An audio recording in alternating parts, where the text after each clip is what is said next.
Hey, good day, everybody. Mr. Bharat, Thank you for our public safety committee meeting today, November the 23rd. As of right now, we don't have the 77th precinct on the line. They was going to give us an update on what's going on in our community from the 77th precinct perspective. Mark, I thought the deputy inspector joined us. See, Deputy inspector John joined us. Davoli on the line. This Yeah, is he joined FYI us. speaking.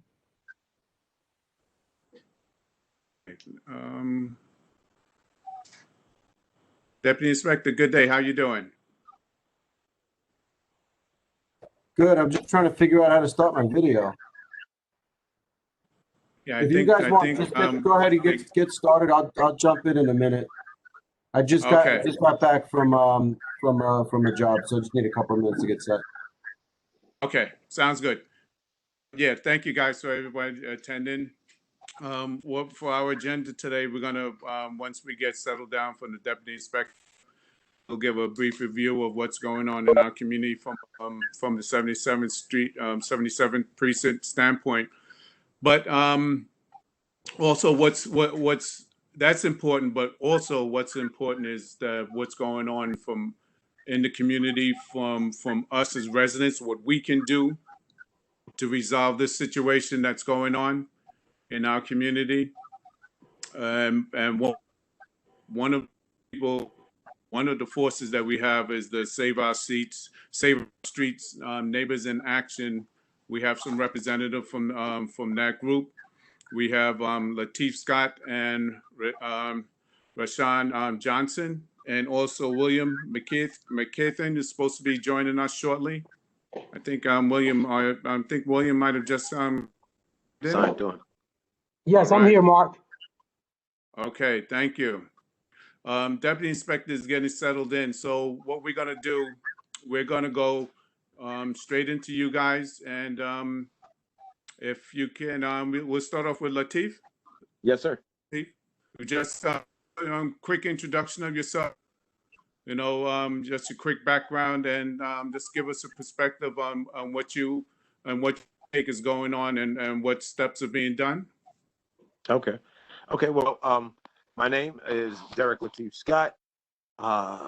Started the Cure Violence program back in we had gotten funding for the funding for the Cure Violence program back in 2009 August from the Obama stimulus. That was when the Now Neighbors in Action was called the Crown Heights Community Mediation Center, and they looked at brothers like myself, Lavon Walker, David Bookhart, and Achizimak Yisrael. We first started the program called, that's what we know now today as SOS Save Our Streets. And what was going on back then was we had some angry youngsters, and today we have some angry youngsters. And it's not just youngsters, and I'm gonna go into that furthermore after I introduce myself again. Again, my name is Derek Lateef Scott.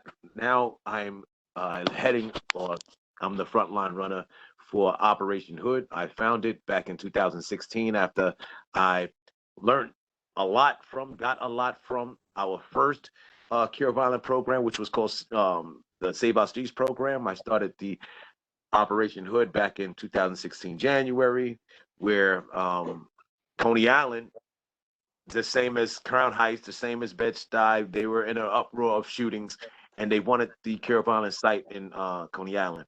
We started the Cure Violence site, and what you see is, and in the beginning, Mark was saying that we need more people like myself on the ground. No, we don't need just people like myself. We need people like Mark. We need people like the gym teacher. We need people like the store owners. Anybody that have a hand in changing the mindset of individuals, we need on the ground. These are credible messengers. People would think just because some of us probably was incarcerated that we're the best credible messengers. We are credible messengers, yes, but we ain't the best credible messengers. We have good credible messengers that can be a teacher. We have credible messages that can be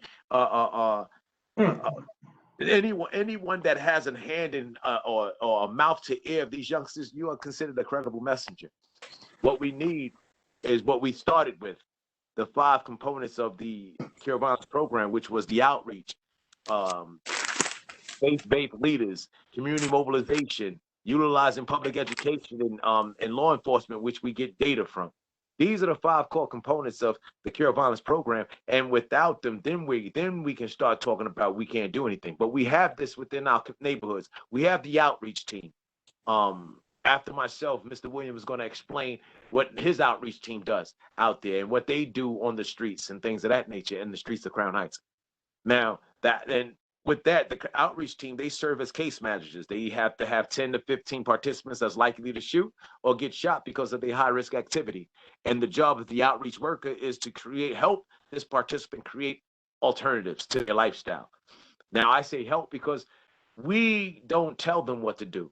They ask us, or they tell us what they want. Excuse me. They tell us what they want.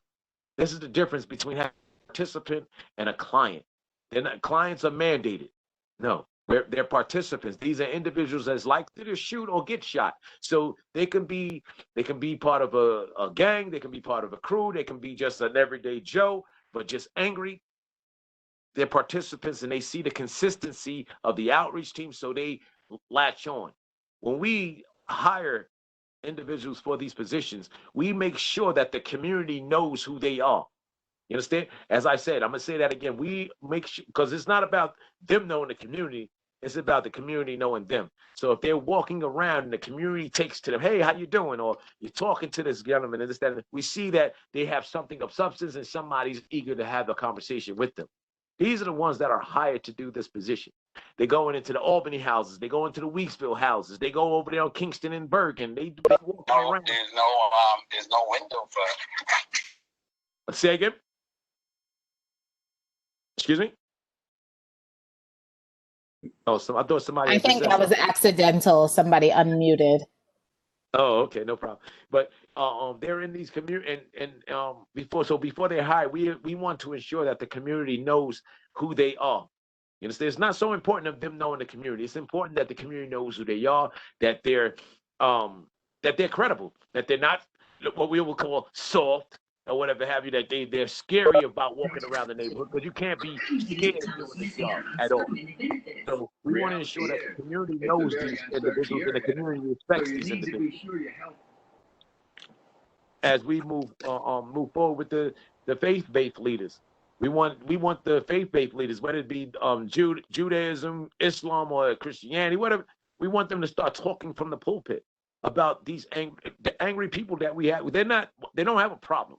None of these people, and that's our biggest fault, is saying that these our brothers and sisters out there have a problem. No, they don't have a problem. Something has happened to them. Nothing is wrong with them. You understand? Something has happened to them, and it's our job to find out what has happened to them, so that we can ensure that they can actually be treated properly. We're not gonna go back and figure out what the hell they did in the background or whatever. Whatever they did in their past, they did in their past. We meet them where they're at. That's the difference between SOS, Operation Hood, Man Up, and any other. That's what we do. Hood, SOS, Man Up, whatever Cure Violence program you will find out there. The difference between our programs and any other programs, we're not going to go back and say, well, you messed up here. We did no. It's not about what they've done in their past. It's about meeting them where they're at. Okay, let's go. We rip up that paper and we start a new slate. And this is how we do it. And they respect it. We show the consistency of it. And this is why we're embraced. This is why we have a great percentage in changing it around. Lately, as we see, the city's in an uproar. A lot of shootings have taken place. Do we understand it? When people fear what they don't understand, and I'm gonna say that much. People fear what they don't understand, and we can go into acting like lab rats or whatever have you. These kids are angry. These kids don't have nowhere to go. They're trapped, and not to say just giving them excuses for why they're pulling out a gun. Who knows why they're pulling out the gun if you're running scared? You don't, again, and I'm going to say this boldly, we need men on the ground, men like SOS, men on the ground, not to take nothing from the women, Not to make nothing from the women, because the women has always been in the front line, and I applaud you. But we need men, not soft men that's gonna say, "Oh, these kids is wrong," or "These kids is going crazy," or "These kids." No, these are our children, whether biologically or otherwise. But they're in our neighborhood. They're our children. They pay attention to what we do, not what we say. So let's stop lip professing, start showing these kids affection, and on a consistent basis, not just today and then wait a couple of weeks and then you see them. No, they need consistency. This is what community mobilization is about, bringing community together. We always talk a good one when we say it takes a village, but do we actually believe it? Do we actually mean it? Because many of us don't believe it. Many of us don't mean it. You understand? But it does take a village, and it takes a village of consistency, not a village that's in mayhem, or they seeing you argue. So if you're arguing with this person, another person, over some miscellaneous, excuse my expression, shit, they look at us and be like, and y'all expect us to do better? And you have to ask yourself, who am I? Like Michael Jackson, who am I to be blind, pretending not to see their needs? Who am I? We know the needs of the peoples. And I'm talking to the men, because women, they're on the front line. They're on the front line. If you turn around, a woman is on that front line, doing something, saying something, showing something. We need more men to be men and stop being soft. Stop being soft and get out there and protect our babies out there. Guide our babies. That's what they need. They need guidance. And there's a whole lot of other things that's needed. But if William can come on and talk about the potatoes are going on, go ahead, Brother William. William? Yes, I'm here. Could you just tell Okay. everyone Yes, that's I will. on the call? Mark. I'm doing good. I That's will. on your call. Can you please mute yourself? Everyone that's on the call, please mute yourself. Okay, William, you got it. Okay, everyone. First thing I have to do is apologize for my video, because I'm on a laptop, unfortunately, that the video goes in and out. But I assure you that I'm here, I'm present, and you just can't see me at all times while I'm talking.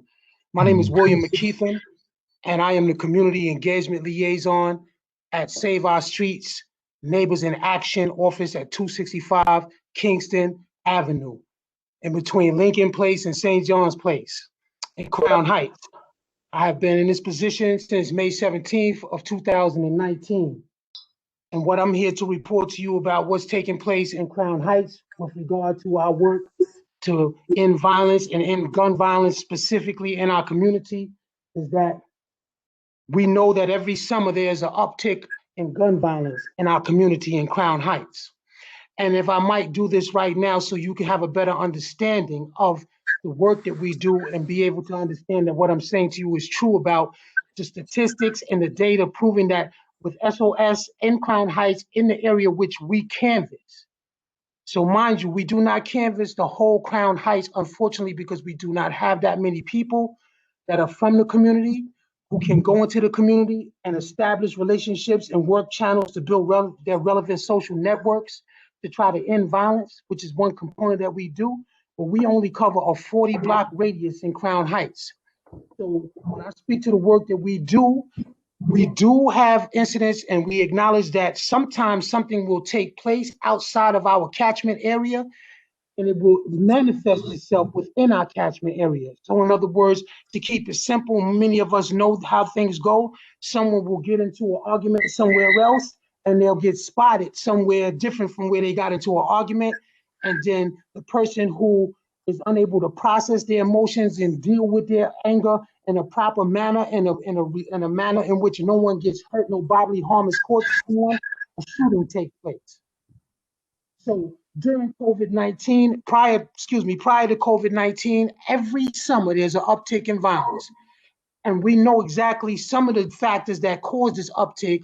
However, we cannot say for certain what is the cause in the uptick in every incident, but we know for certain that in the summertime, more people come outside.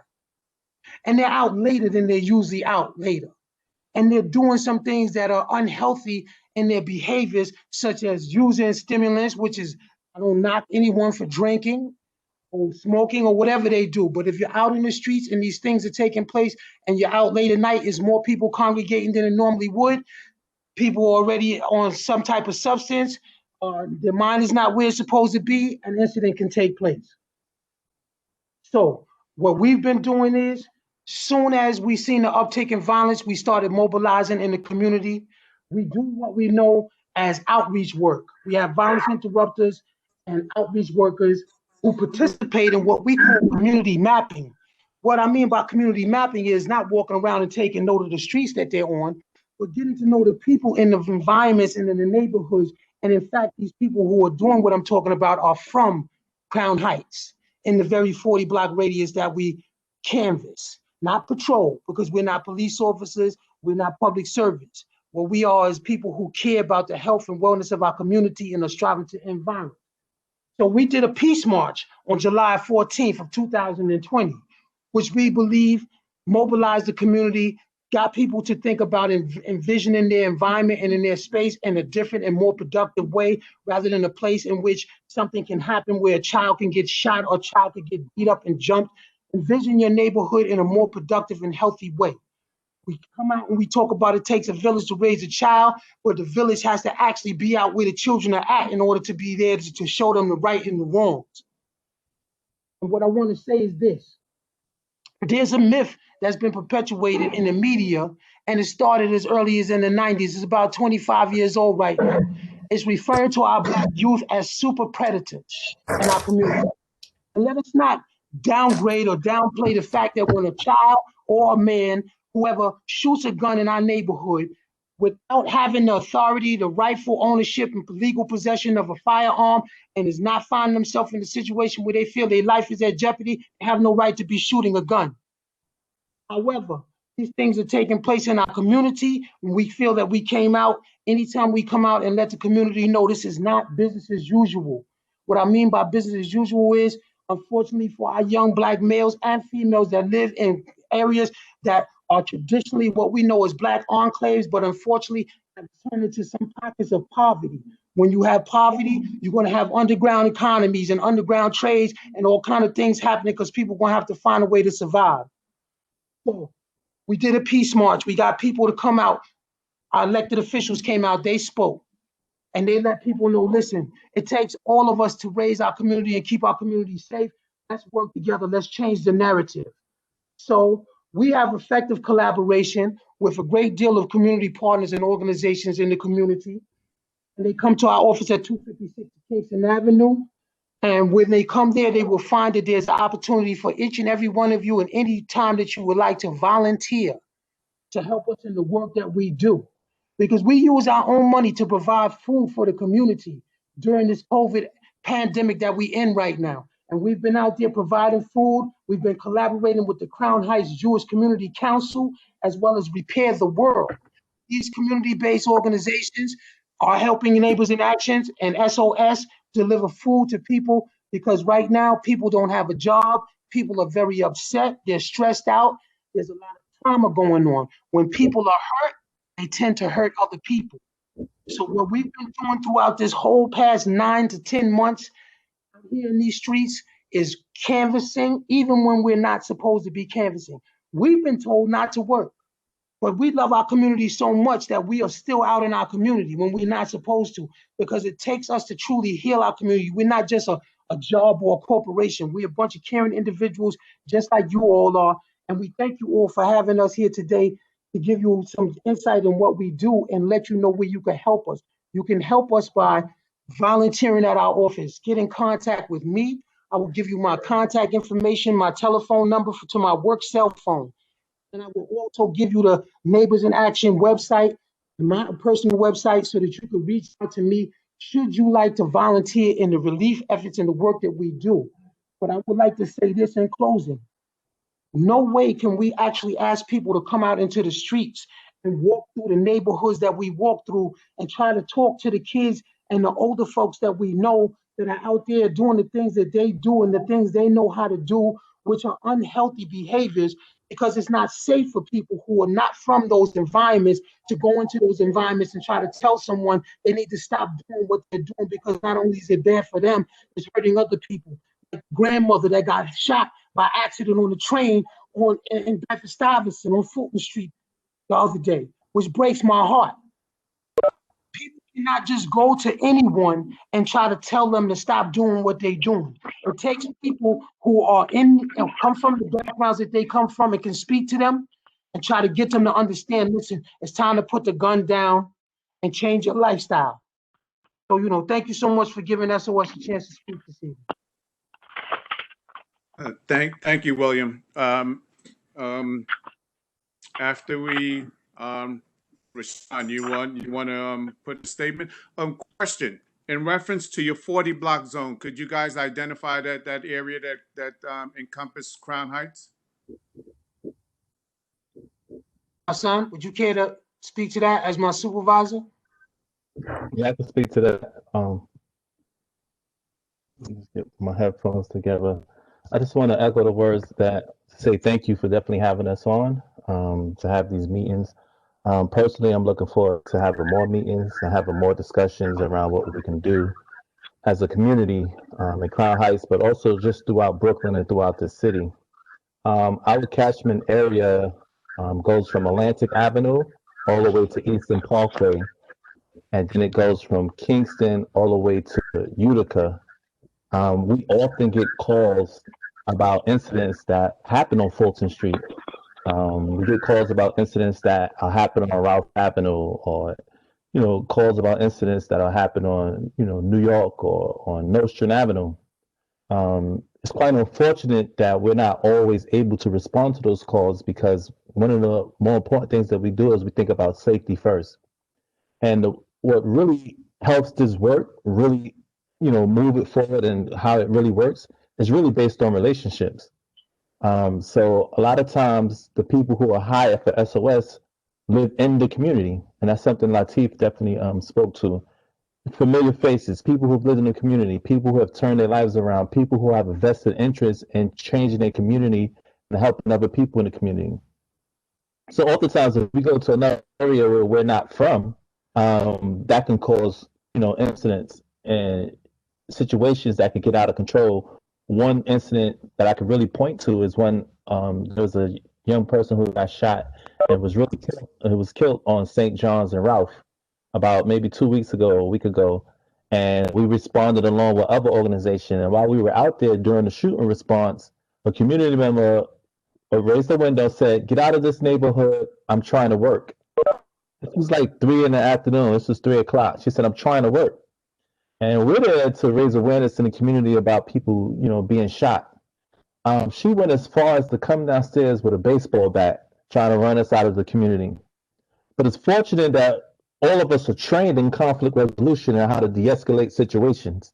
So we were able to de-escalate, speaking to her, but also to her significant other. So, it's really quite unfortunate that the city has seen an uptick and continues to see an uptick in violence. But it's really unfortunate that we can't respond to every incident of violence. But I think that's where community members actually come into play, and where community members on the outskirts, the 40 block radius that we actually, cover, come into play, and that we can work together to help build those relationships. Like when I get a call about a shooting that happened in an area outside of our catchment, the first question I ask them is, who's the family member?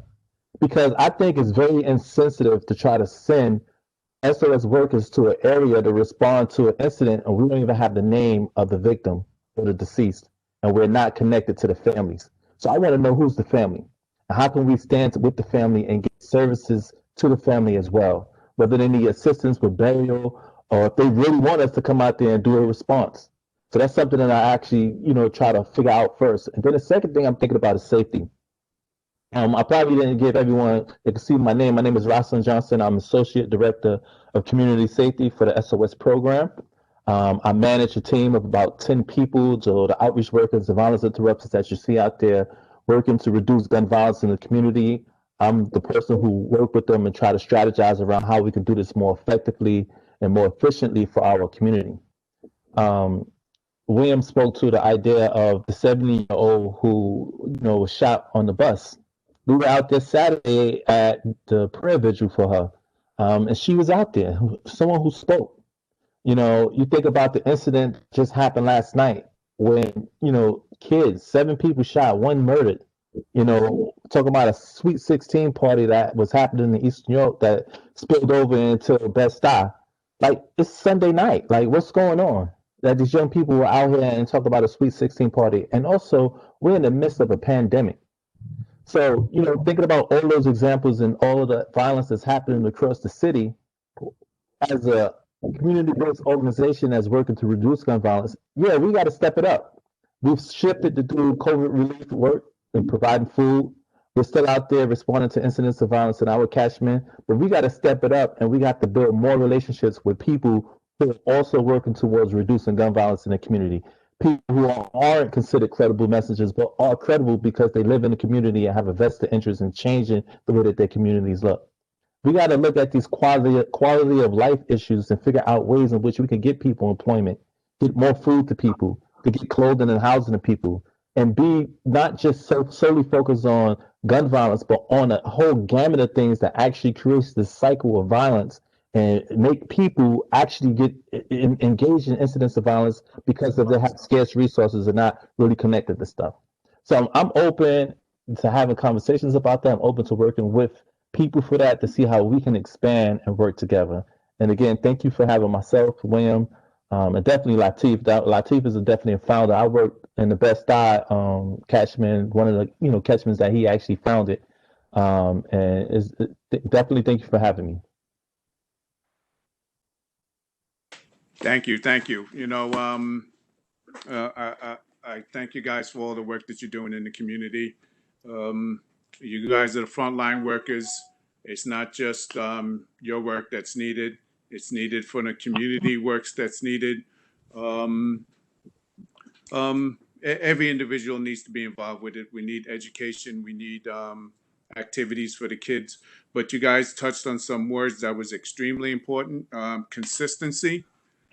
I find that extremely important. Consistency, because at times we just come out and say you do something one time, and then if the kid is looking out for you, and the kid just see you out there one time, or just giving them some inspiration one time, and then the next time he's out there on their own. It's not even necessarily the bad kids, but the kids that might be a borderline kids. And males, we definitely need more men involved. And one of the prime examples, I could just even look on the people on this call. As usual, our women always come out for us, and we have men, but we definitely need more men involved. Not necessarily in front line, just men be involved in our community as a whole. What we're gonna do, I'm Deputy Inspector, we're gonna get to you shortly, but what we're gonna do, we're gonna open up the floors for questions. Michelle, how do you want to handle this? You want them to put in the chat, or you want them to raise their hands and you'll be able to identify them? I don't have Asa with me because he normally handles that part to look after whose hands are up.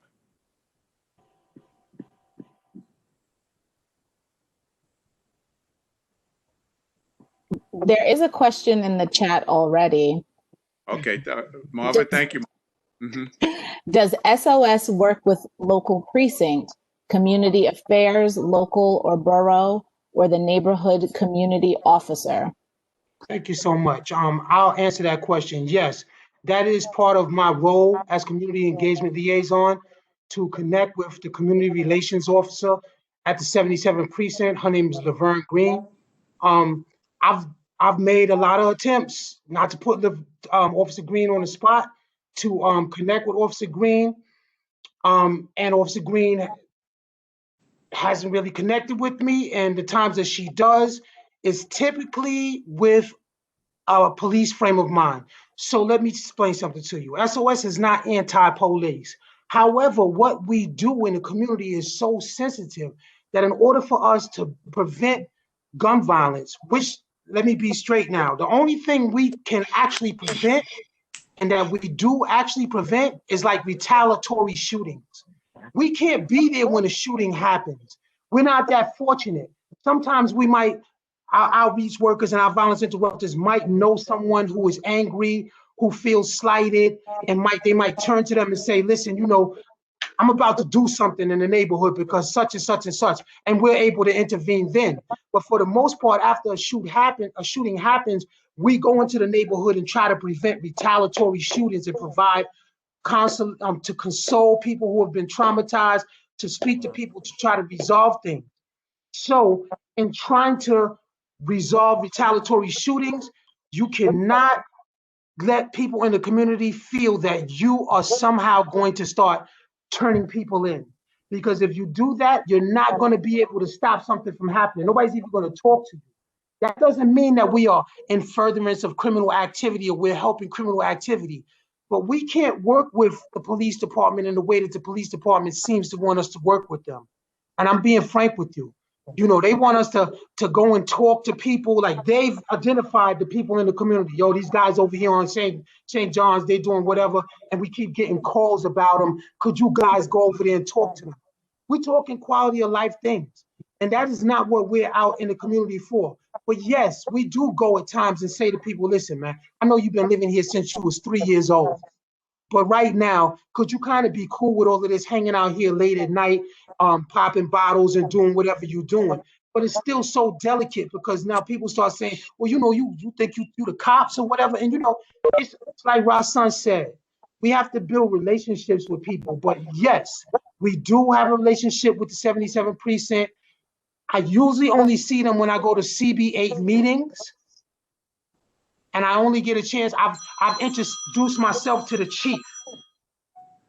I introduced myself to him, you know, and I've even had a meeting with him. Like I went to the 77 Precinct upon my, you know, numerous requests when Brian Cunningham was our director. He's no longer the director right now. Our director name is Kellen Kalefu. I might be mispronouncing his last name. Please forgive me.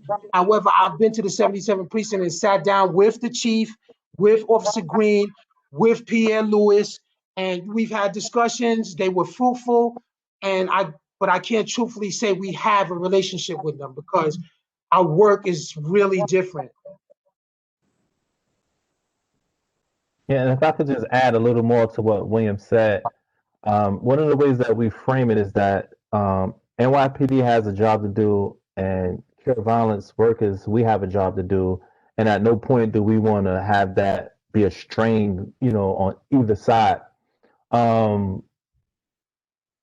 The 77 Precinct has been helpful in regards to helping us get permits for events that we want to do.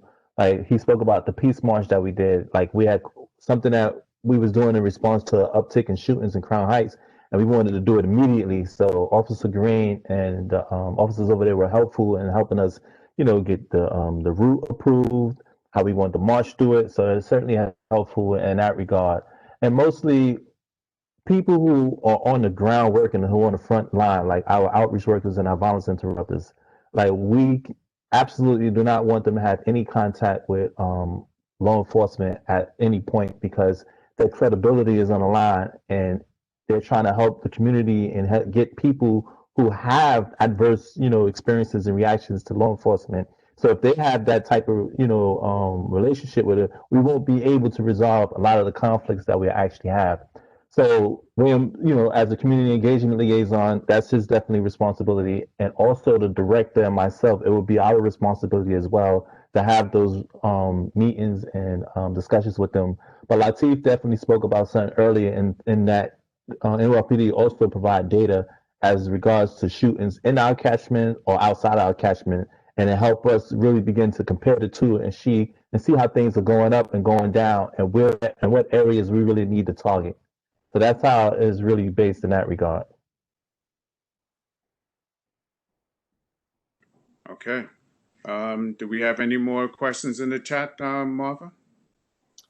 Not that at this time, but I had a question. I did see one.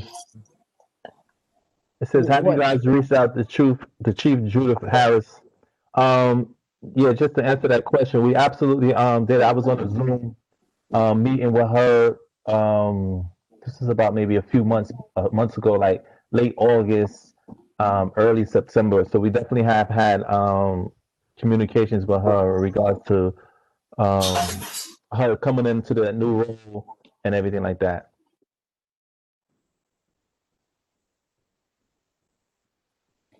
Okay. Marva, you were saying?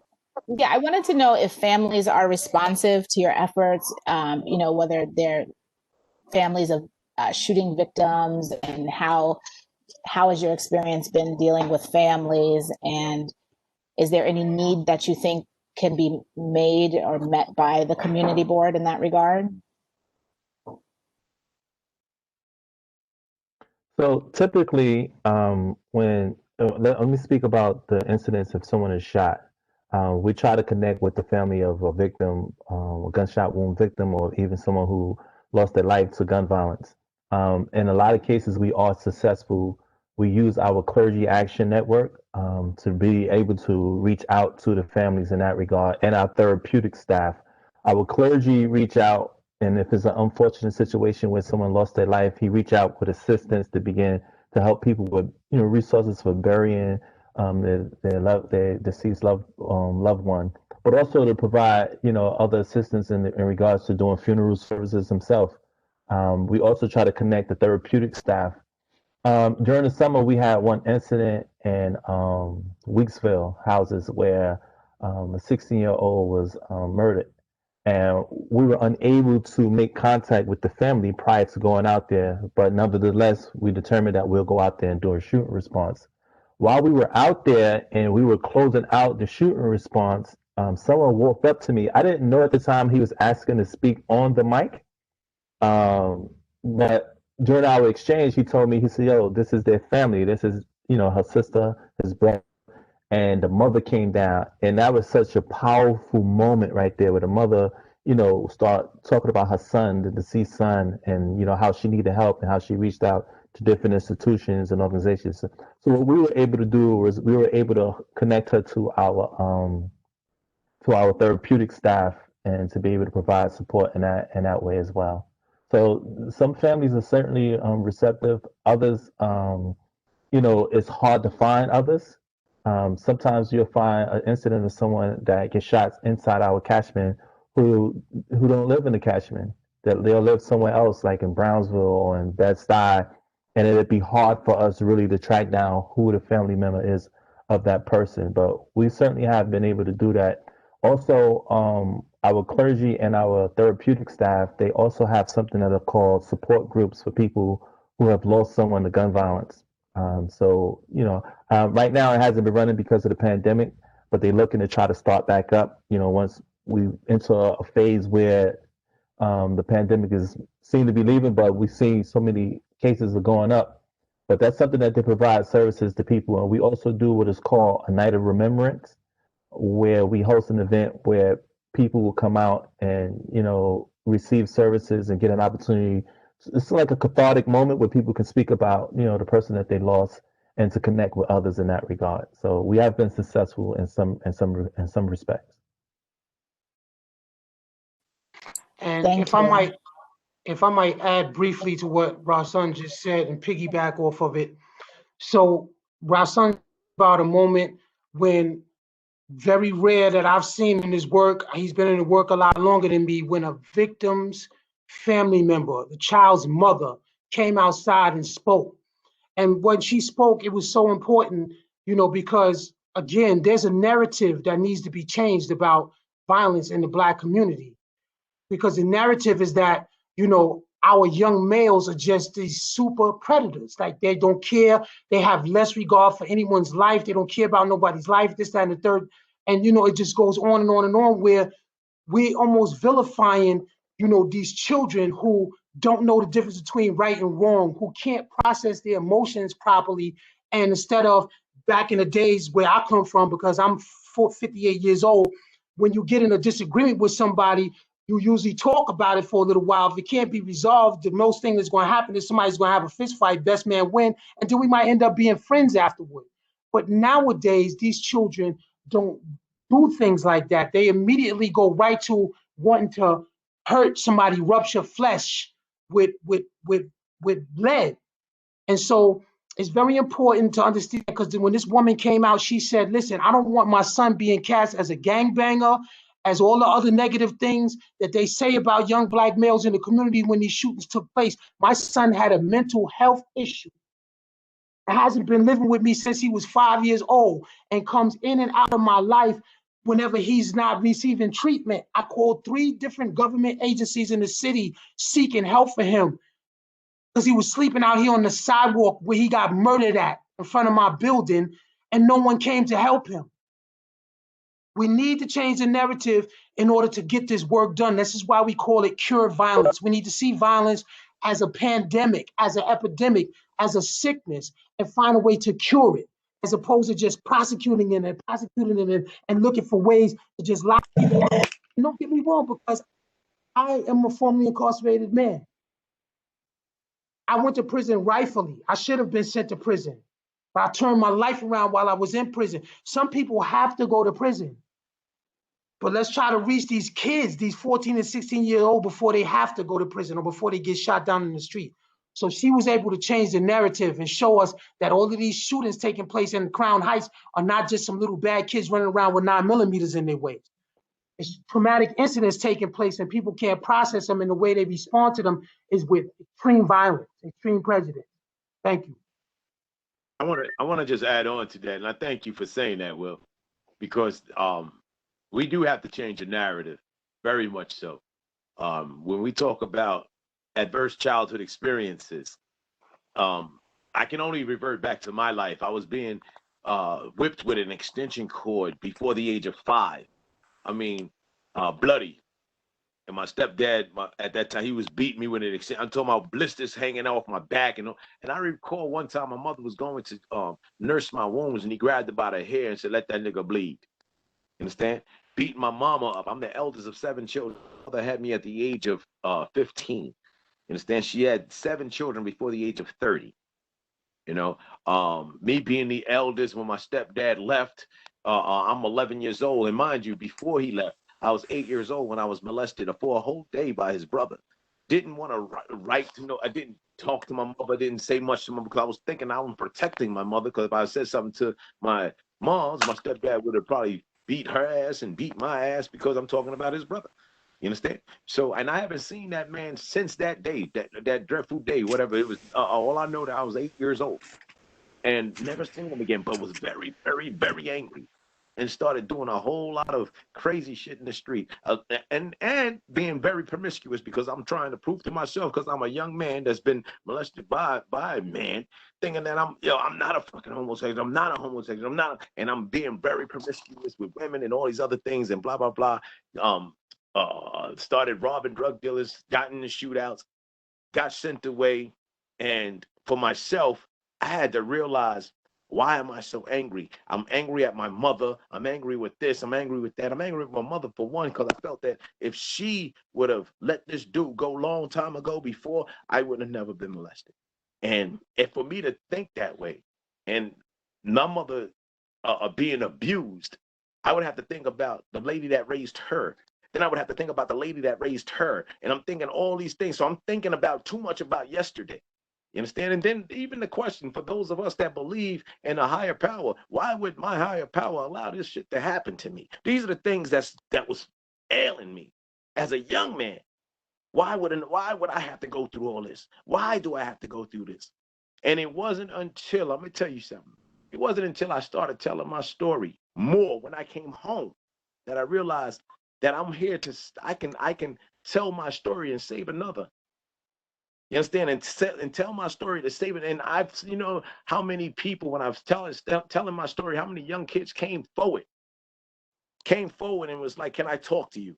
Can I talk to you?" And we saved quite a few youngsters that was listening to the story, that it fell on their ears, and they came through, and we got them out their houses and things of that nature. And what was ever ailing them? Now, I'm not going to say name, but we helped a handful of these youngsters that was being abused.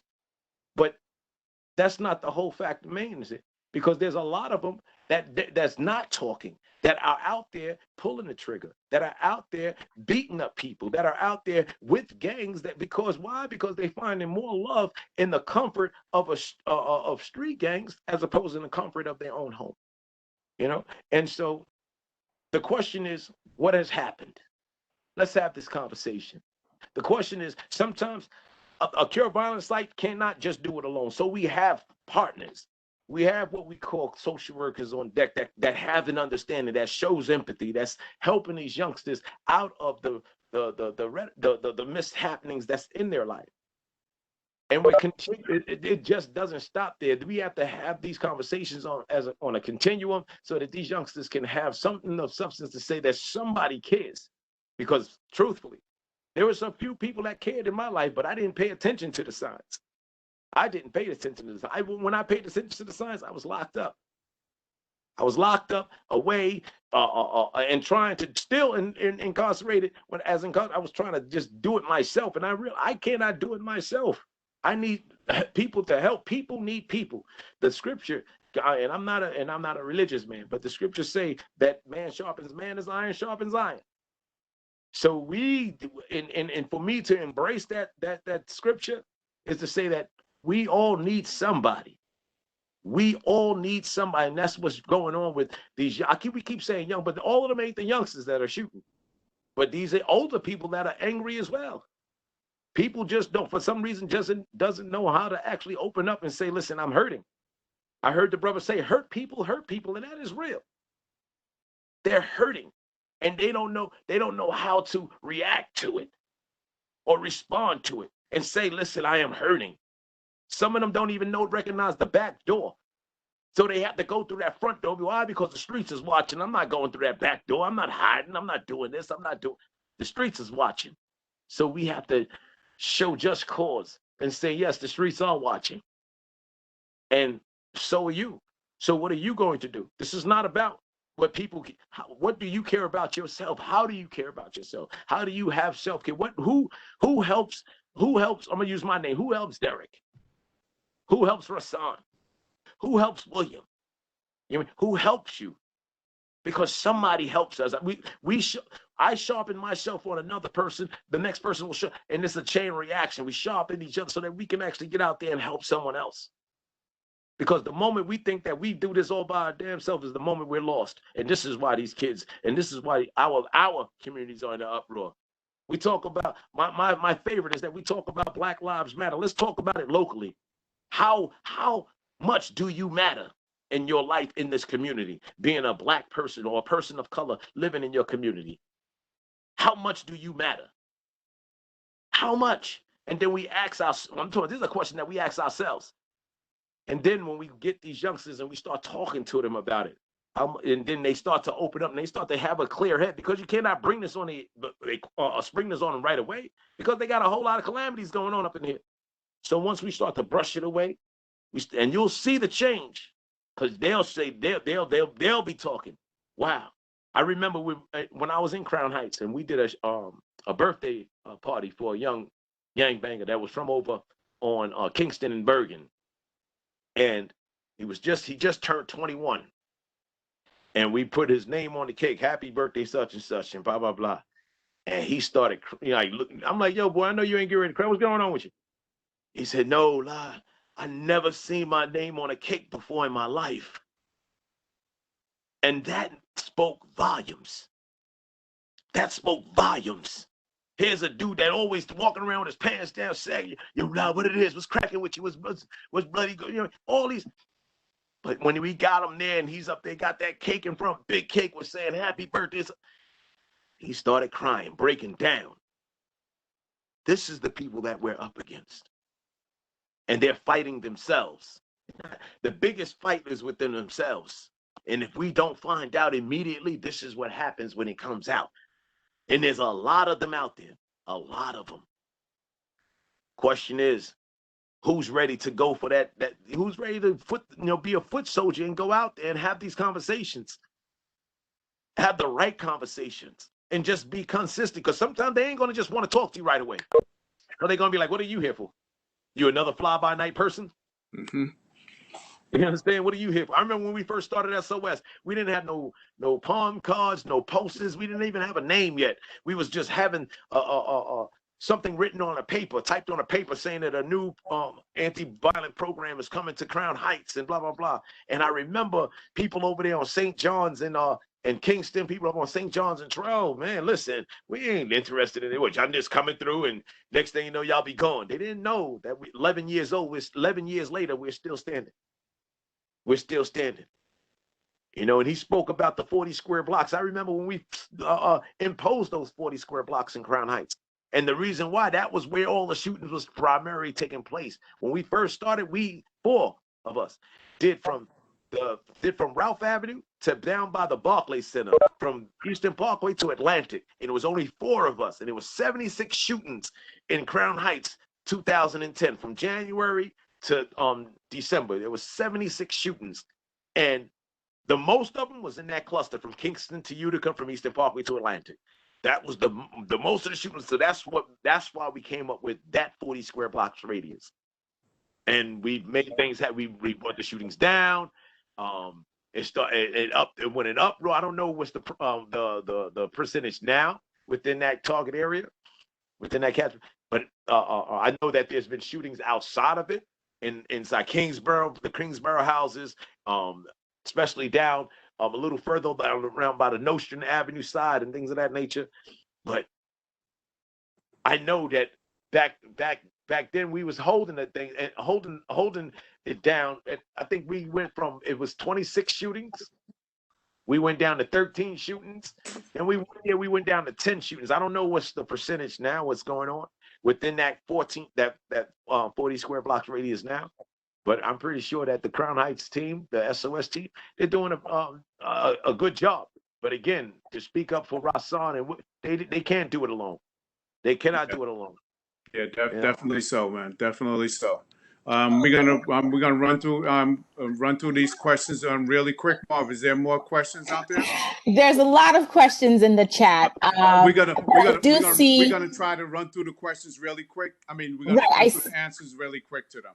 Right. I see Rasan has answered some. He's been typing in his answers. So I'm just trying to see which ones. There's questions about poverty.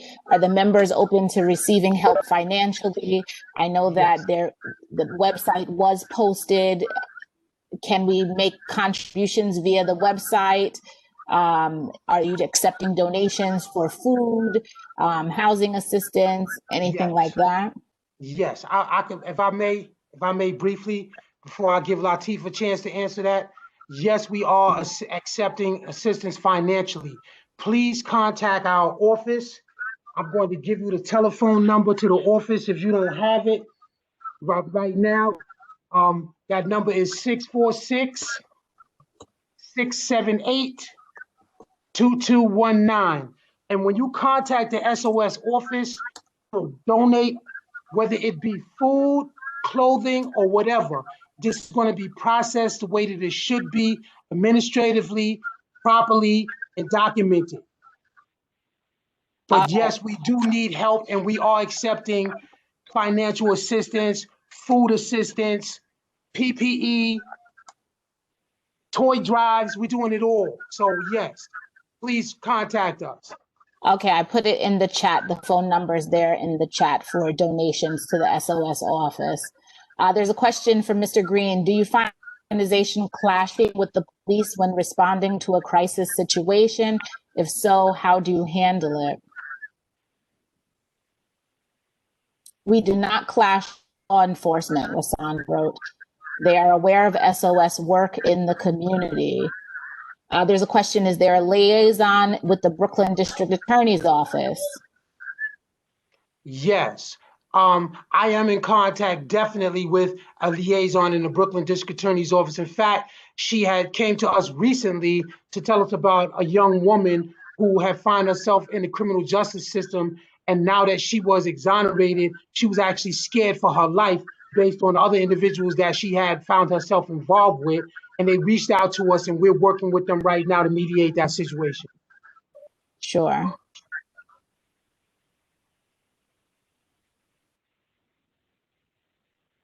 Okay.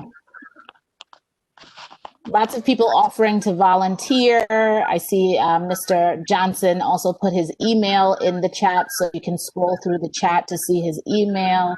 Yes, a lot of people thanking Derek for telling his story. You know, I'm moved because it seems as though there's we have to break the cycle of secrecy within our communities, the cycle of generational curses, and, just the negativity that's within our fabric of society. So speaking about it and bringing attention and bringing light to these issues is something that will be in the forefront. I feel like there was one more question. There's a youth center that can assist with homework, resumes, and other opportunities. I know I was thinking as you were speaking about the support group, you know, maybe we can make a donation for like you all to have Zoom available so you can do the support group over Zoom or something like that, so that if people have electronic devices or even their cell phones, they can participate. I've been doing church over Zoom during the whole pandemic, and, you know, I've been going to church more over Zoom than I've gone any time in my life. So maybe that's something to consider for your support groups as well. There's a question, is there an educational component? Yes, that answered. This question about the media.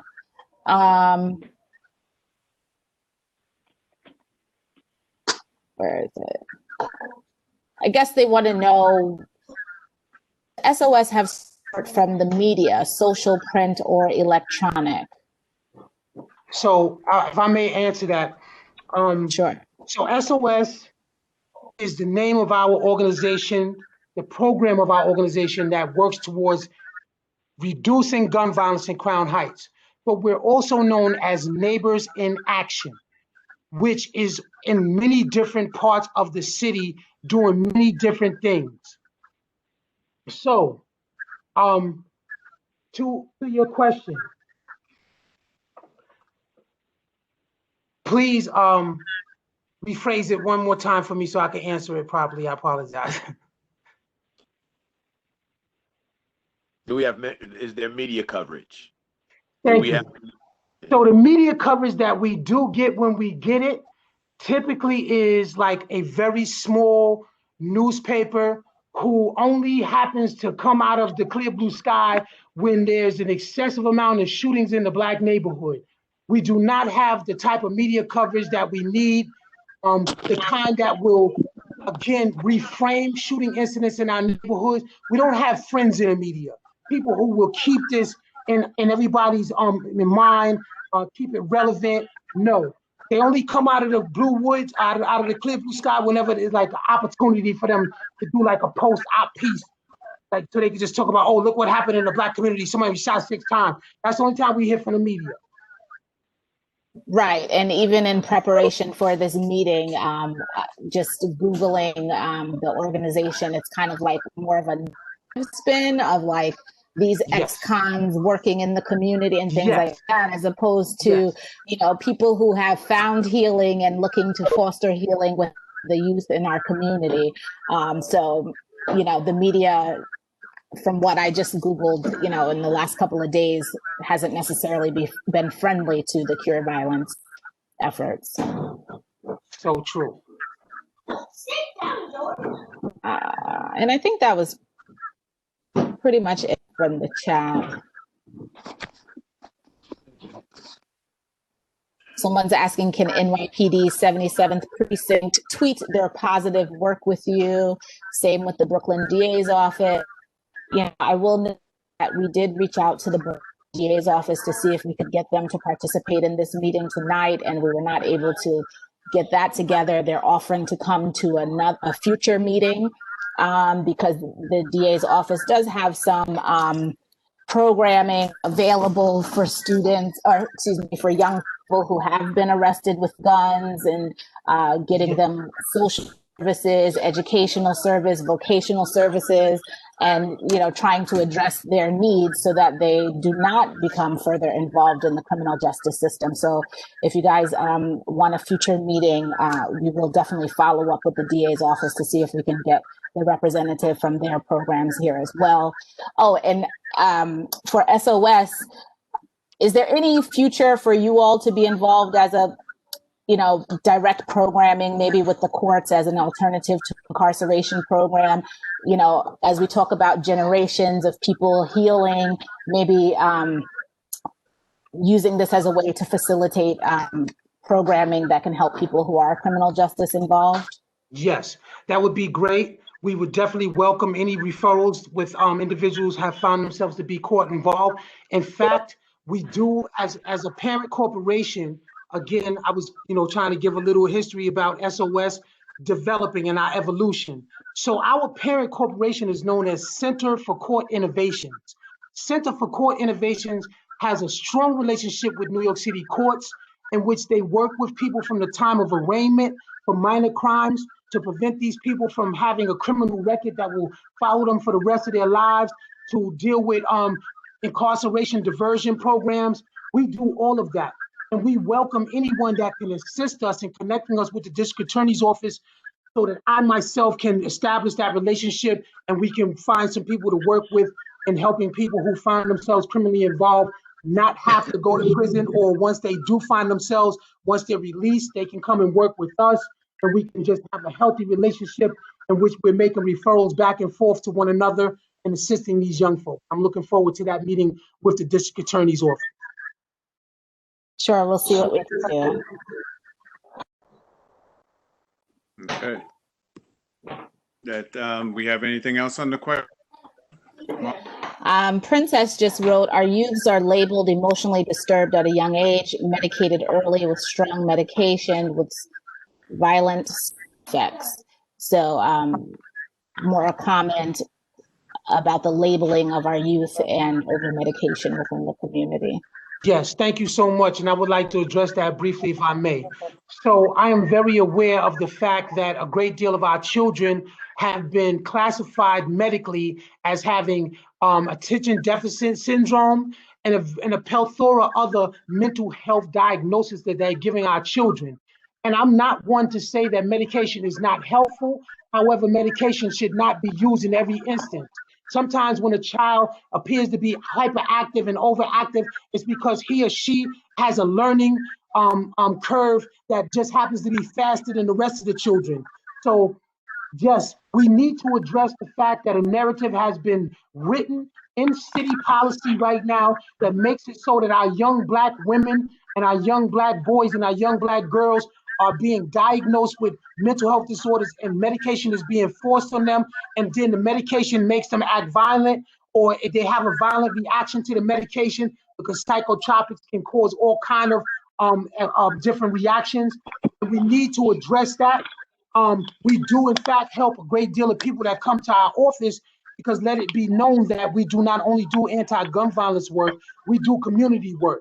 So we do have a legal branch of our office right on our block in between Lincoln and St. John's. It's called Legal Hand, and it's closer towards St. John's. In that office, when we have people in the community who are faced with these systems, where they're faced with bureaucracies telling them that their children have mental health issues, and they find their children being involved with the court system or the police, we try to mediate those situations as well and help families find the proper care and the best fit for their children who are acting out as a result of medication.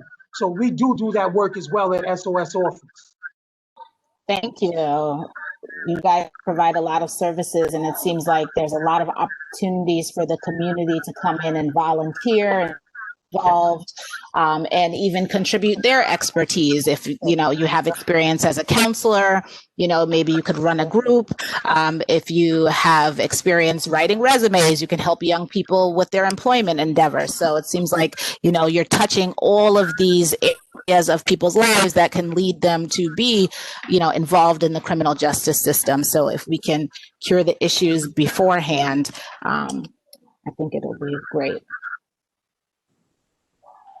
Yeah, thank you guys. Any more questions on there, Marvin? But Lateef, you mentioned something that was extremely important, my brother, because me as a man, as a Black man, at times we definitely feel like we're alone and we don't speak when we have issues. I must say that I find myself not opening up when I have a concern, and at times it builds up on us.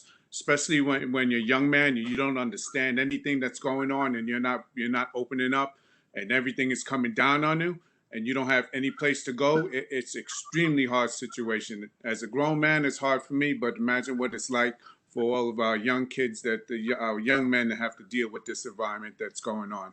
Thank you again for opening up yourself to that, man, because that's extremely heavy what you're saying. Anything else, Marva? Because I want to get to the deputy inspector, because Deputy Inspector has been holding on with us for quite a while. But Right. what it is that this topic is extremely important, and Marva, thank you for putting it together. Also, I want to thank my my public safety committee team, because we don't just meet on this day. We meet another day during the month to plan these things out. So I'm going to give again a thanks to the public safety committee team, and thank you for everything. Well, I just want to draw attention to the last comment. Can I drop off some turkeys to your office tomorrow to give to a few families that you helped in the past? So, you know, the holidays coming up and food shortages are real. So certainly call the number to schedule a time to drop off at the office. The number is in the chat. Thank you, Mr. Green. William, you got cooking facilities for that? Or you're going to take care of it? We actually have a sister who works with one of the organizations that I named, either the Crown Heights Jewish Community Council or Repair the World. And this sister is so miraculous that she literally cooked so many meals one day when we had a food distribution. I mean, not only did she cook it, she delivered it to the office so we could give it out that day. So yes, we have the ability to cook up food for people and give out meals. It all depends on the resources and the timing. But as I said, I welcome and invite everybody to reach out to us, and we will work together to schedule this and make this work the best way that we can. Well said, William. Thank you, Mr. McKeithen. Anything else on that chat? And this will be the last one from Ms. Tyus, our community board chair. Sounds like the program needs a regular disbursement of paid educational opportunities leading to improved employment outcomes. These programs should be tied into the local colleges. So maybe that's a network that can be built as well, getting adverse college and other We've reached out to involved. So I'm sorry. We've reached out to Medgar Evers College. We've reached out to a couple of colleges. I myself am a Bard Prison Initiative alumni, and Bard College has a micro college in the Brooklyn Children's Museum or the Brooklyn Public Library. And so we are working with colleges, and I look forward to anybody else that maybe could give me an inroad or connection with someone in any college. I'm looking forward to That's excellent. Yo, thank you. All right, we're gonna take it. Closing out the chat. you know what it is that this is extremely important, because normally at our public safety meetings we have a perspective from the 77th precinct, and there's more to our community than just policing. We need to give our kids support. Not just support when they go bad, but we need to give them support before they go bad, so that they don't go bad. So that's a lot of information that we need to be aware of. So Marva, go ahead. I'm sorry, you had another one in there? Oh no, I just said the chat is officially closed. Don't stay with us. Stay anywhere, guys. Deputy Inspector Butterfuccio, would you want to give us some comments, please? I apologize for holding on so long, but I'm quite sure you're fully aware of the importance of the conversation. Mark, I couldn't possibly agree with you more. I think that anything that was discussed on this call today is far more important than anything I could have given you, because I've given you the overview. I gave it to you last time. I'm happy to see a lot more people on the call this time. But with that being said, like I said, everything that we've been discussing on the call today is really far more important, and it really speaks to public safety on a whole. And you're 100% right in that you need a different perspective. And obviously, I've met with Rashawn, and I know the other people on the line, but it's also really nice to hear the overall conversation, and not just a direct conversation with the police and SOS or Neighbors in Action. It's good to hear the overall back and forth. And like I said, there's really nothing that I could have said today that's more important than what they're speaking about. But I will touch on a couple of topics that I heard brought up, and then there's a couple of news I wanted to get you caught up on. But as as everyone is, as everyone was speaking with Derek, and Rashawn and just everyone, contributing, for me listening, I'm just thinking of opportunities of, how we can partner. And I know someone mentioned something about, about tweeting, but, tweeting and kind of getting that message out there. And I'm not really sure, and maybe they would agree, if us tweeting about Neighbors in Action and showing that we're partners, if that would necessarily help their cause. I think what they're saying is that, while we have the same goals, it's maybe not necessarily, the right thing to do is say, hey, there are partners, or we're partners in this, because maybe it would, reduce trust, when people do speak to them. They could say, hey, man, I saw the, the 77, I don't know. I'm not sure if that's the right way to go, but, I'm just also thinking of other, opportunities where we can meet. Obviously, there are several things, and I definitely like to discuss with them. Sometimes, like they said, the incidents don't necessarily occur within the catchment area, and sometimes they involve people who live in the catchment area who maybe are involved in something outside the catchment area, which may apply to inside. And I think that's where we could find some common ground. Likewise, when something does occur in the catchment area, but maybe not necessarily have anything to do with the catchment area, and that's also important. And we've seen that happen this year. I know. I also heard about the homicide of the 16-year-old young man on at Weeksville, and Jaheim, and I won't say his last name, just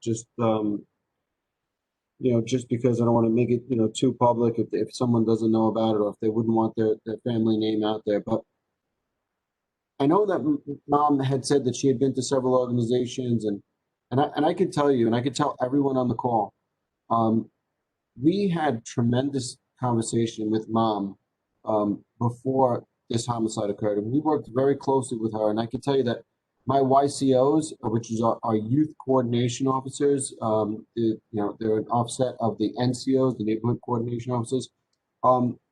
Tried desperately to get Mom help, and tried to get Jaheim the help that he needed as well. And we were very aware of that situation before it came out, and before the homicide occurred. So we really feel like we did everything that we could. And it's very unfortunate that we lost that young man to violence in the street. I'm also hearing the need for mental health clinicians out there, and this is something that the NYPD has. When we look at our current strategy, when we look at where we want to go, I think the mental health aspect of this is just tremendous. And I know that that we had heard some stories about some traumatic things, and that's really where the mental health aspect of things come into play. And I think that's something that you're going to see in the future. And again, this is not just a police problem. It's an overall community problem. And like I said, my brain was firing on all cylinders and thinking of new ideas and how to look at each of these shooting incidents, and how do we reduce that, because that's our goal. So we do share a common goal. I know I heard a question about we talked about incidents within the catchment area. The number was 15 this year. So if you look at that area that we're talking about, there's 15 shooting incidents that occurred in that 40-block radius this year. And again, not all of them apply to what was going on in just specifically in that area. And if we expanded that out to individuals who live in the area, who were involved in incidents outside the area, that number would probably grow. One of the biggest things that we are seeing right now is violence and guns in and around St. Mark's Playground. It's one of the biggest problems that we see right now. We see continued gun violence and individuals carrying gun in that area. I know this is something that I've spoken to Neighborhoods in Action about, and trying to keep an eye on that area, because it's within the catchment area. It's among one of the most violent areas in in the 7-7 right now, and it's an area that we should all be concerned with. Again, I see a lot of people who are on this call who weren't necessarily on our last call, and last call I broke down this year and what we've seen this year in Crown Heights versus in years past. So last year in 2019, we had 25 shooting incidents for the year, which was an increase from the year before, in which we saw 20 incidents. In 2018, we had 20 shooting incidents. In 2019, we had 25 shooting incidents. And now in 2020, we have 49 overall shooting incidents. I can tell you that the vast majority of those shooting incidents happened over the summer. And I know we talked about, I heard someone talk about this uptick in shooting violence over the summer. While that is true, it's not the pattern that we saw in 2019. However, in 2020, with COVID and with the lack of anywhere to go, we really did see a lot more people on the street, and that, along with I think a lot of other factors, led to this tremendous shooting increase that occurred between June 18th and August 18th. There was a 2-month period where we saw 25 shooting incidents. Now, I told you just a minute ago that 25 shooting incidents was the full year in 2019. So we saw, in a 2-month span, really a full year's worth of shooting incidents. Now, if I take out that 25 shootings from June 18th to August 18th, we're on pretty much the same exact trajectory that we were on in 2019, except for those 2 months. So those 2 months, or whatever happened in that period of time, really kind of, set the community back years in terms of shooting violence and shooting numbers. And from my perspective, in all honesty, the more shootings that you have, it just perpetuates more violence. It's the younger brother who sees, oh, is this the way to properly solve a problem? It's the younger kids on the street that think to themselves that now this is the answer. Okay, I get it. When I have a problem, this is how I deal with it. This is what it takes. This is how to deal with it. So we really have to find a way, and I think we're doing that on this call, find a way to reverse that as soon as possible. Because, quite frankly, we've had much better times. As recently as 2017, we had 12 shooting incidents in the entire precinct. 12. So what changed between 2017 and 2020 that we had such a massive, increase? And again, that's something that we can, all work on. Otherwise, in terms of just overall crime, this year we have an increase of 32 crimes, or it's like 2% over crime last year. And I told you on the last call, and I'll tell for maybe whoever wasn't here on the last call, that we've seen a major increase in burglaries this year, and we've seen an increase in grand larceny of auto. Now, the burglaries, I was very specific last time. I told you that was mainly package thefts occurring when someone breaks into an apartment building and then stealing a package. So it wasn't your traditional burglary where someone, pushes the air conditioner window in and goes in that way, or goes into an apartment building and forces the front door open and then burglarizes the apartment. These are mainly happening with package thefts. The other burglaries that we've seen a very major increase, and we've made arrests recently, was for commercial burglaries, specifically Nostrand Avenue and commercial burglaries. Commercial is a storefront that gets broken into. We've also seen an increase, again, in shootings, which drives our assault number. Our assaults are up, and it's much in part due to our shootings. The grand larceny of autos. Early on, we saw a pattern when people were leaving their cars running, and then individuals, a lot of times young gang members, would jump into that vehicle and then use that vehicle to conduct violence somewhere else. Okay, and that was really what drove our grand larceny auto number, which is also up for the year. And again, I gave these overviews last time, but for anyone who wasn't on the call, I just wanted to give that to you. Now, I will say this: while we're up 2%, don't forget that we're up 2% on our best crime numbers in a great number of years. Last year, we had a 10% decrease in crime overall, but it was the best year in terms of crime that, as far back as I could see, to when they were keeping CompStat numbers, the best numbers. So we're up 2% over our best numbers, which means we're still down over. If you look at CompStat as a whole and over the years, we're still doing fairly well in terms of crime. The other thing that we're doing extraordinarily well in is removing guns off the street. Again, I said this last call. I'll just tell you again. Last year, we had one of our best gun years in over 20 years. We removed over 100 physical firearms and arrested over 135 individuals in Crown Heights alone. We were number 4 in the city for gun arrests.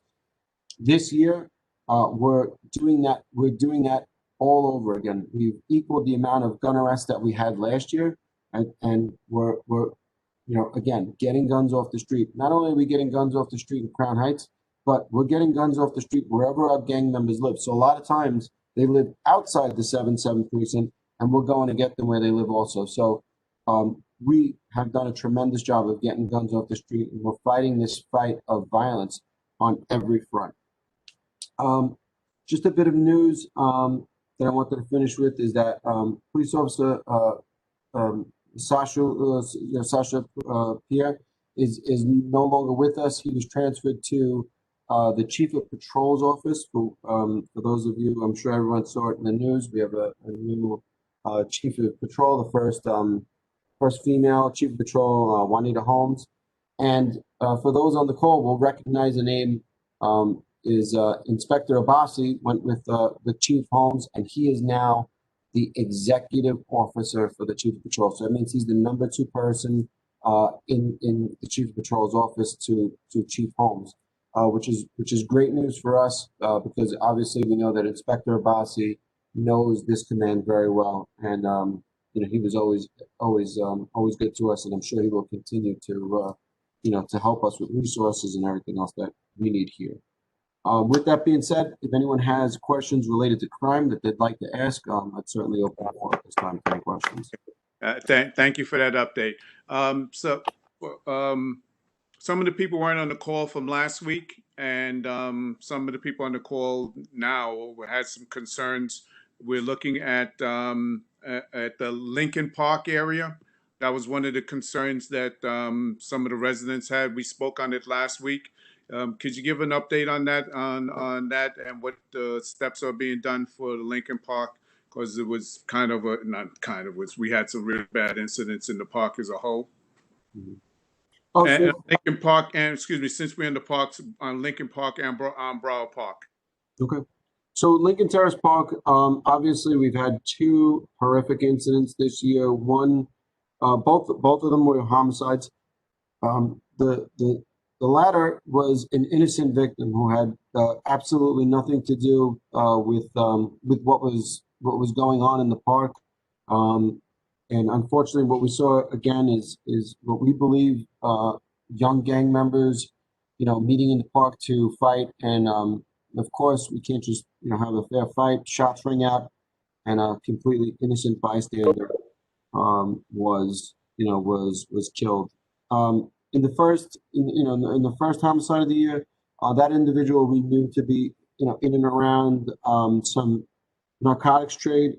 With that being said, it's still unacceptable for anyone to be killed over that issue. So we have stepped up our enforcement in and around the park, but we've also gotten a lot of help. And if I had more time, I probably would have talked about technology. Because we've received so much assistance in terms of technology, more than I've ever seen at once. And what I'm talking about is in the help of cameras and things that will help us monitor what's going on sometimes without physically being there.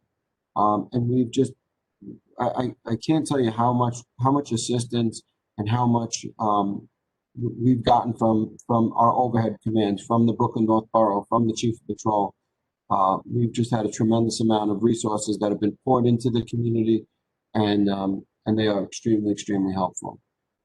In terms of Broward Park, Broward Park this year obviously went under some construction, and we saw a reduction in incidents that were occurring in the park. But with that being said, there still seems to be some gang activity in and around. We've again, the main crew that operates out of Broward Park, we've done a significant amount of work into deterring violence from that crew. And when I look at my shootings from this year, I can tell you that crew has been involved in quite a few.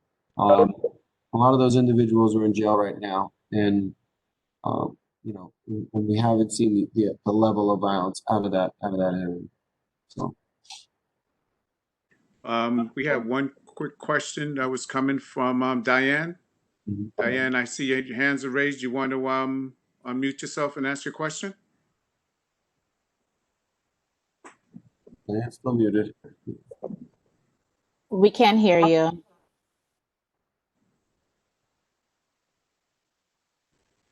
I'm sorry, Diane, we can't hear you right now. Maybe if you type it in the chat, we'll be able to read your question out. Okay, we have any of that? I'm quite sure we do. Yes, Yeah, actually. I had a question. Identify yourself, please. This is William McKeithen. Oh, William. Oh, sorry. Hi, Well, yeah. I was going to read your Yeah. question. Go ahead, Mr. McKeithen. I'm so sorry, Miss Henry. I'm so sorry. So basically, Chief Buttercavoli, what I wanted to know is it possible that we can possibly someone I can get with at the precinct to try to organize a gun buyback?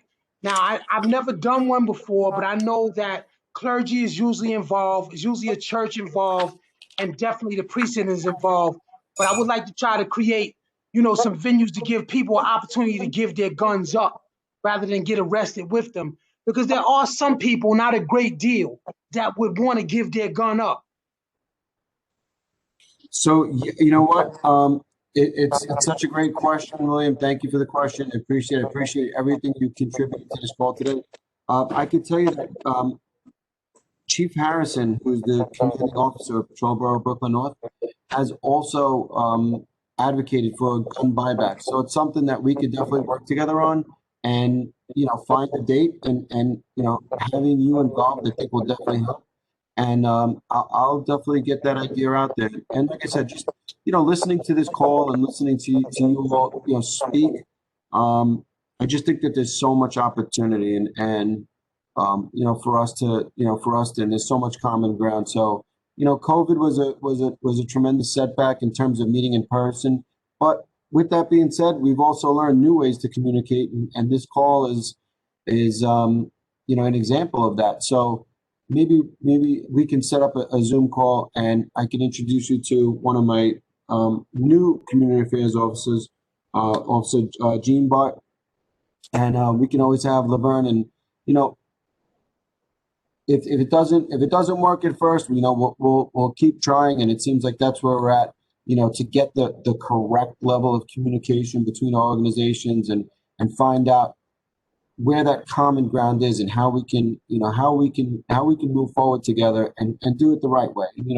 Like I know you mentioned before that, a lot of times when you speak to us that, we speak in police, which I think Mark mentioned also. It's a lot of times it's this police perspective at these meetings, but, we understand that we have to have it the other way. It can't just, and it shouldn't be just a police perspective. We really need to have this community perspective. And like I said, us here in the police department, we're really searching for it, and we'll get it done. Thank you, Chief. A lot of respect to you for that. Thank you. Thank you. That'll be definitely a fantastic collaboration, and I look forward for that. Marv, we have anything else out there? Yes, community resident Noble says. One second. We're gonna miss Sasha. Sasha gave me a call, and he gave me a word out that he was leaving, and I'm extremely happy for him. And he will be missed, but he's going over to a good man, a bossy. He'll be definitely looking out for us. Go ahead, Marvin. I apologize about that. Sure. There seems to be an increase in graffiti on residential buildings Nostrand Avenue continues to take a hit. Can the inspector share any initiatives to address this situation? Hey, so I have my crime prevention officer with me today, Officer Vidal. But graffiti is something that we've never taken lightly, and a lot of times graffiti, can be attributed to gangs marking their territory, and we all know it just kind of psychologically does something to us that makes it seem like the community is not cared for. So we really do a tremendous amount of work on the graffiti front. I know Kelvin's right here. Maybe he could jump in and help me out with some of the things that crime prevention are doing right now. I'm going to pass the microphone over to Henry. How you doing, folks? It's Officer Vidal. I'm the crime prevention officer here at the 77 Precinct. I know most of you guys on here. Unfortunately, the graffiti-free program that the city runs has been canceled due to budget cuts. So because of that, you might be seeing a lot more graffiti around. But what we still do here as a community, we have our auxiliary officers and our explorers, and we would like to invite more people in the community to actually come out and help us and get us some paint and some brushes, and we'll go out there and actually do some painting ourselves. So, we definitely be looking for donations with paint, brushes, rollers, and we can get out there and get physical, and welcome you to actually help us out as well. Vidal? Yes. I'm going to take you up on that offer. We're going to do it in springtime. It's going to be, I think we'll do it more than, let's do it as a two event thing, but we'll be speaking in the winter, and I will follow up on that, and we will set it up for the spring. We'll it's not just the 77th precinct, but we're going to be looking for the community. We're going to be looking for owners. We're going to be looking for the commercial owners also to be involved. So we'll definitely be in touch with that, and already got some hands up on people saying they're down on it. So we'll definitely work that out, Vidal. So we'll follow through with that. Next one, you're welcome. Next one, Marva. Mark, if I could just jump in on the answer. Listen, we still do complaint reports, so we welcome any information. Like if there's new graffiti, don't give up on it. Let us know. Do the report so that we can keep track of it, because we want to know the spots that we should be going to. So I want to encourage everyone to just keep letting us know. Let's not give up on this, and let's keep fighting. I agree with you, but Mark, if I could just jump in there also, with the graffiti-free program, it's canceled for now, but it can start back up. So definitely, if you see the graffiti anywhere, call 311. You can do it on through the app, or you can call them 311 through the phones and actually report the graffiti. That way, when they get a list of all these locations with the graffiti, when the program starts back up, they can actually get to it. Okay. I also, it's a good thing for us to do, but I also think that owners need to be responsible for their own property, especially if it's on a commercial district. And if you and this COVID environment, as an owner, and you're going to bring business, you need to have your place clean. So it's also it is ownership for those people who own the place. We'll definitely put emphasis on that as time goes on. Next one, Marvin. Mark, you know what? I'm sorry, Marvin. I apologize. But on this issue also, I would encourage, because I know that with COVID and budget cuts, they're talking about a reduction in sanitation. I would also encourage anyone when there is graffiti, when there's garbage pile, make your voice heard. Make sure that we're calling 311 and saying that we need these services, because I really do feel like every little bit helps. Right. You can contact your local council members and say, we need resources for the community because it's becoming a problem. And, they have funds where they could potentially contribute, paint and manpower to clean it up and, allocate resources. just because the city cuts the funding doesn't mean the funding is not available elsewhere, or you can get a grant or something like that. So definitely report it to your local officials as well. Thank you, Marva. As a matter of fact, they will participate in this spring cleanup that we'll be doing. They will be called out wintertime, Yes. and they will be given a date so that they be aware of what's going to be done. So we're going to get their full participation on that, and we'll have the community reach out to them and enforce that. Sure. I do want to give Ms. Diane the opportunity to have her question heard. She did type it in the chat, so I hope I read it well. It's concerning safety of citizens. She's saying young people are off the chain and the are teaching them to be that. What are some realistic goals to attack the issues?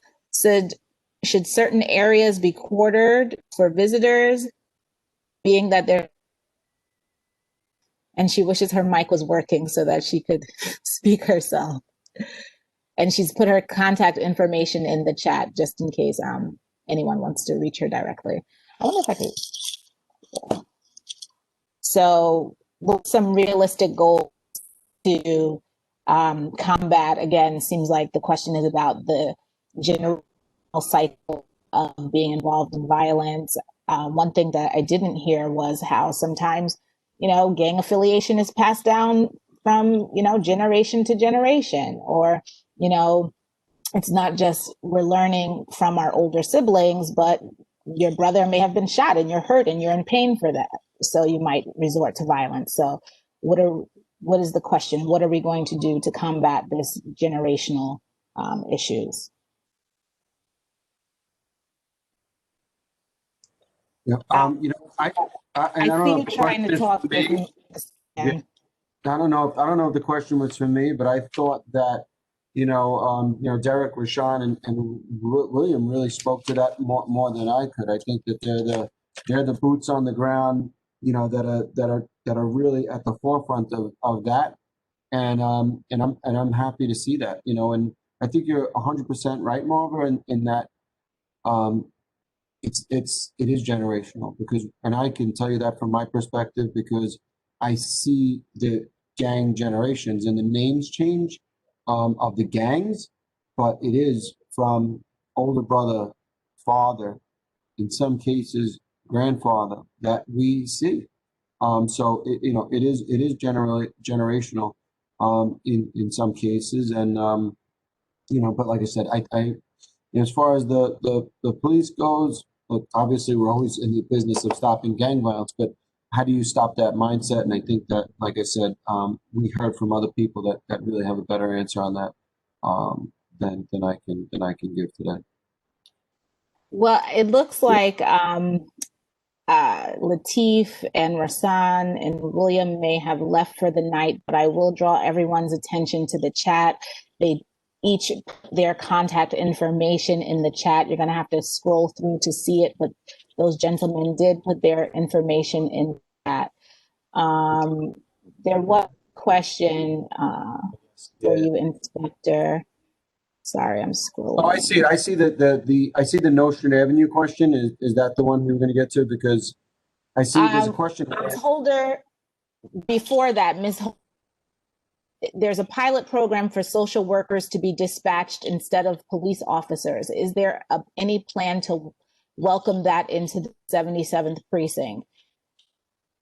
We don't have I don't have a directive just yet. With that being said, when we come out with a protocol and a process, obviously it's something that we're very interested in, because anything to that's going to help us accomplish the mission.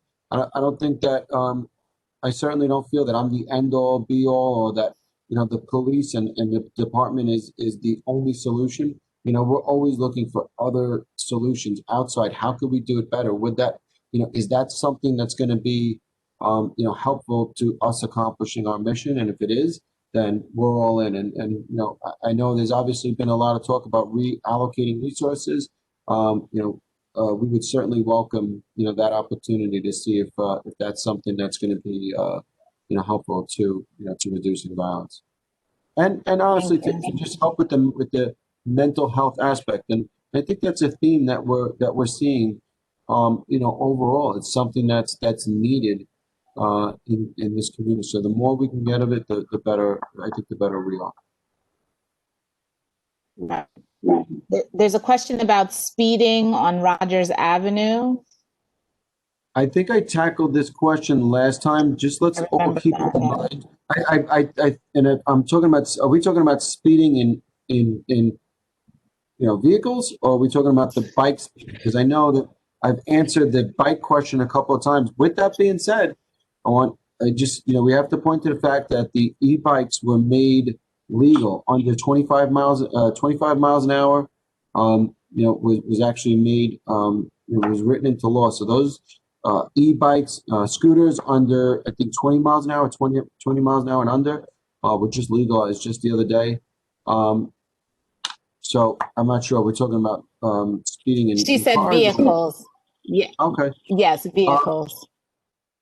So it's something that we'll definitely take a look at. I'm just going to take a look at overall. We've actually increased our speeding enforcement. I can't tell you that Rogers Avenue has been part of that initiative, but over the last 28-day period, we've written 10 more speeding summonses than the same time last year. So and I think everyone knows that the speed cameras are out, and they have a lot of enforcement as well. So we've stepped up our enforcement on this end as well, and I'll make sure to pay attention to Rogers Avenue. Thank you. And finally, Ms. Gibbs is just encouraging everyone 311 as a resource to hold the community accountable. There's a 311 app that can be downloaded onto your phones for quick access to open complaints. And I will agree with that. I 100% agree with that. You have to tell us so that we can address the issue. It does create a paper trail, and the more calls we get, the more able we are to handle it. So I would encourage you to use 311 as well. And finally, there's a comment about drug sales on Nostrand Avenue every night on Nostrand and Park Place, Nostrand and Prospect Place, and probably other corners along Nostrand Avenue. So we're asking that the inspector look into that. Yep.